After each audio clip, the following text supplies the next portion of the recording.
Hey everybody, Josh Sigurdson of World Alternative Media here, and of course we are joined by John Doull, and very interesting news that the mainstream media does not seem to be reporting on, despite its obvious importance in the news cycle where it should be, and that is a fact that General Mattis and the Trump administration have considered giving a large amount of weapons to the Ukrainian military in defense against Russia, and it's very dangerous, and it's something that of course Obama went and did, which is quite significant because it's another example of how the Trump administration is basically doing everything that the Obama administration was doing, except for a few differences or differentiations to keep the masses at bay. And another example of how the military has basically taken over Trump's entire administration. The military-industrial complex, his generals take over most of the top positions in his cabinet. John, can you go into what you have found? Well, we were just looking at the stories that developed in the last couple of days. It basically started with General Mattis attending a Ukraine Independence Day parade on Thursday, and then conducting a joint press conference with President Poroshenko. And during the press conference, Mattis remarked, "Mr. President, it's an honor to stand alongside you on your Independence Day. Have no doubt the United States also stands with the Ukraine in all things. We support you in the face of threats to sovereignty and territorial integrity, and to international law and the international order writ large. We do not and we will not accept Russia's seizure of the Crimea. And despite Russia's denials, we know they are seeking to redraw international borders by force, undermining the sovereign and free nations of Europe." So pretty strong words from Mattis there. Yeah. And then later on, he went on to address the question of providing arms to the Ukraine. He was asked by a representative from a Ukrainian news agency, "Did you discuss the possibility of providing defense or lethal weapons to Ukraine? Can we expect this kind of decision from the United States?" And Mattis replied, "Regarding the relationship that we have, the strategic relationship, I believe that no relationship stays the same. It gets weaker or stronger, and by being here, I'm making a statement that we intend to strengthen the relationship between our two countries. I need to come here and to better understand the situation your soldiers face on the front lines. This permits me, better informed, to go back and advocate for what I believe you need, as brought to me by your Minister of Defense, and certainly your President. For example, we've just approved, just very recently, last couple of weeks, another $175 million worth of equipment, including some specialized equipment that can be used to help defend the country, bringing to a total of nearly $750 million in the last several years." Which is not exactly the best grammar there, but he's saying that they've spent $750 million, obviously, on arming the Ukraine in the last few years. So we are in this very, very much in support of you. I would also point out that on the defensive lethal weapons, we are very actively reviewing it. I will go back now, having seen the current situation, and be able to inform the Secretary of State and the President in very specific terms what I recommend for the direction ahead. Well, this is quite worrying because, of course, the media goes on and on and on about how, Russia, there's collusion with Russia, because obviously they're trying to ramp up this instability between the United States and Russia, which could end in all-out decimation. And, it's interesting, too, because the left so often will go, all these people that disagree with me, they're white supremacists. Well, the party that is getting these weapons in the Ukraine, the Svoboda Party, is literally a neo-Nazi party, and they are seen hailing their leader much like in Nazi Germany. And you'd think that the left wouldn't be supporting something that's literally neo-Nazi. And it's interesting because this January 31st, this year, John McCain and Lindsey Graham, the most war hawkish people in power in the United States that we see, that aren't behind closed curtains, that is, they went to the Ukraine and said that 2017 will be the year of offense. It was a treasonous message to the Ukrainians, if you believe in that sort of thing. And here's a clip of that. "I admire the fact that you will fight for your homeland. 2017 will be the year of offense. All of us will go back to Washington and we will push the case against Russia. Ми всі повернемося до Вашингтону і ми будемо відстоювати санкції проти Росії. Enough of a Russian aggression. Досить вже російської агресії. It is time for them to pay a heavier price. Час вже щоб вони заплатили важчу ціну. I believe you will win. I am convinced you will win, and we will do everything we can to provide you with what you need to win.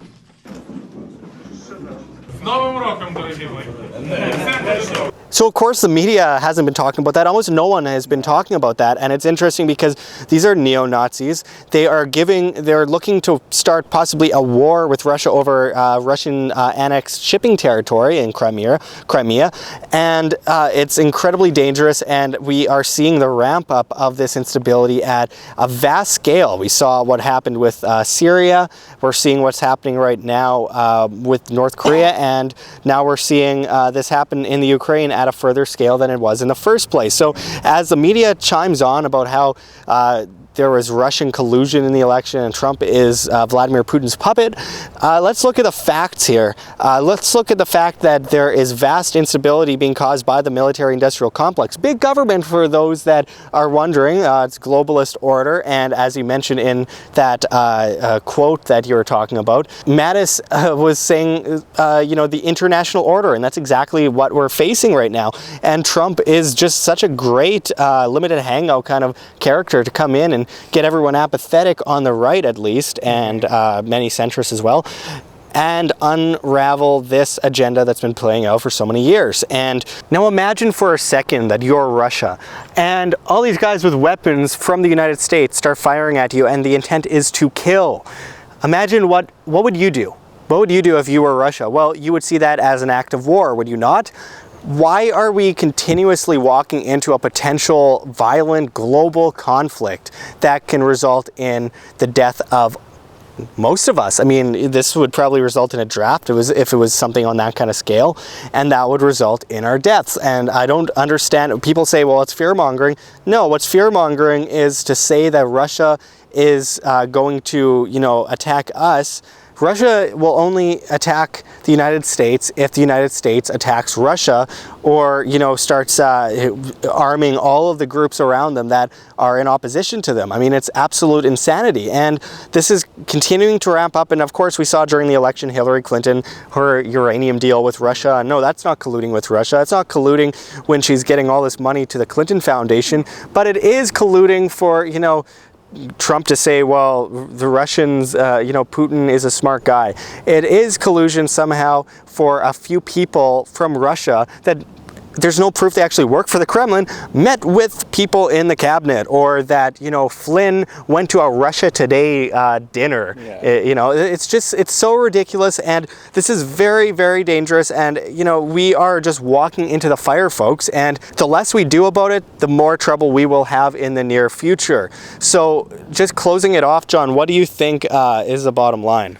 I think the bottom line is, as you just said, I don't think Russia is nearly as aggressive as it's constantly being painted in the Western media. I mean, we've seen NATO troops deployed to the Baltic states in the last couple of years in huge numbers. We've seen big troop buildup this year in Germany of U.S. troops stationed there in opposition to Russia. Is Russia, you know, lining the coasts of the United States with battleships? Is Russia, you know, doing these kind of things to the Western nations? No, they're really not.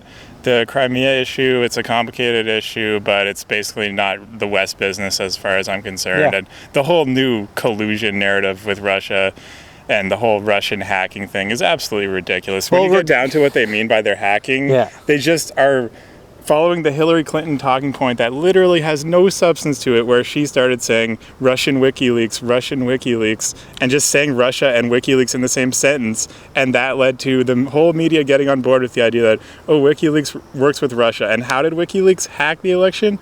By exposing Hillary's crimes. Yeah, so like they don't talk, she doesn't deny the fact that she committed all these crimes. It's that WikiLeaks must work for Russia when they leaked all these crimes that she committed. And regardless of the context of the Crimea situation, yeah, like you mentioned, it isn't any of the West's business to go in and start a global war. I mean, doesn't get more simple than that, folks. And as we continue to see this grow in size and scope, it puts us all in danger. And of course, Canada too. We have Operation Unifier, which sent a bunch of troops to the Russian border under Trudeau, and it's just like it puts us all in danger. And the more that we sit apathetic to this, the worse it's going to get. And the media, for good reason, isn't commenting on this, because the media wants to keep this Russian collusion narrative around to divide people. It keeps people infighting while the real stories aren't being talked about. And that's what we're here at WHAM to do. And when we see stories like this, well, we have to report on it, because no one's talking about it. How can we not report on the fact that the United States is supplying arms to a military which would cause a war with Russia and the United States, because, well, it's the US arms? It's insane. We need to start talking about it more, and we will continue to talk about it as we have gone into it in the past. The instability is getting worse by the day. And, there are just recently all these new sanctions on Russia and China as well, which is part of a big coalition against the United States. And then on top of that, Russia kicked out over 700 US diplomats. Of course, Obama kicked out, I think, 35 or 36 diplomats from the United States last December, at the end of December. And with John McCain and Lindsey Graham, the biggest war hawks, when they are praising the president, I think it's about time, folks, that you guys start taking another look at what exactly Trump is doing. Is it a facade, or is he really trying to change everything? Because look, if you look to the president to save you, then you're looking in the wrong place, and you'll simply get further shoved down that bottomless pit. So thanks for watching, everyone. Until next time, check the links below. GoFundMe, Patreon. We can't do it without you. Any donation is very much appreciated, especially as we are so vastly demonetized and censored by YouTube, as the Anti-Defamation League comes in and flags all of our content as apparently hate speech. It's hate speech to not want people to be murdered in war, Josh. Yeah, of course. And it's terrorism to speak out against terrorism. Also, check our Bitcoin address in the description and the comments, as well as on the screen for you to scan, if you please. And check me out at Josh Sigurdson, and check John out at John-Doull on Steemit.com. That's Steemit.com, the future of social media, where you get paid in cryptocurrencies, Steem that is, via the upvote and demand of your post. It is the future of social media, as the dinosaur social medias continue to censor people to death. I will go into this issue further, of course, with John and others in the future. If I look like crap, it's because I've barely been able to sleep lately, so I'll get back to you when I've got a bit more sleep, and we'll more extensively break this down. But obviously this is an issue that we all have to be very, very aware of, or else, well, we will face those consequences when we are apathetic and let something happen. Well, then that just begets our own demise, and I hope that we start looking into this a bit better, all of you. And thanks for going into this with us, John. And until next time, this is Josh Sigurdson and John Doull signing out from World Alternative Media. Find the truth, be the change.